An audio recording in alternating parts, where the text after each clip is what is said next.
ඉතින් micro panda car එක පදින හුඟක් අයට තියෙන ප්‍රශ්නයක් තමයි මෙන්න මේ ඔටෝ රේස් වෙන එක.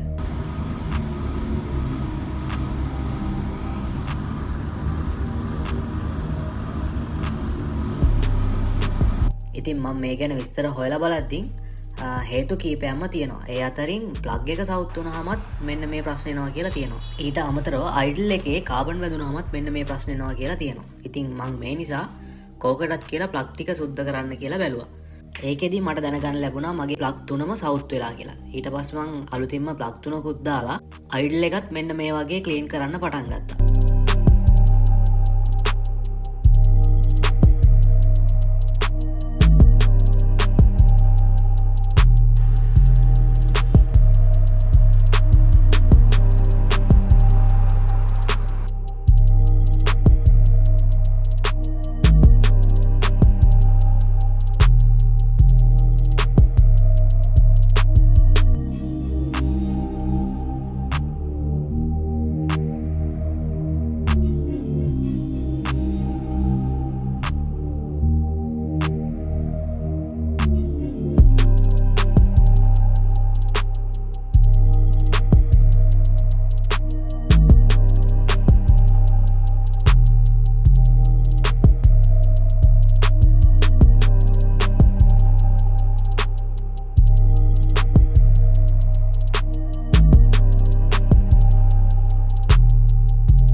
ඉතින් මයික්‍රෝ පැන්ඩා වාහනේ පදින ඔයාලටත් මේ ප්‍රශ්නේ තියෙනවා නම් ළඟම තියෙන ගෑරේජ් එකට ගිහිල්ලා මෙන්න මේක චුට්ටක් චෙක් කරලා බලන්න.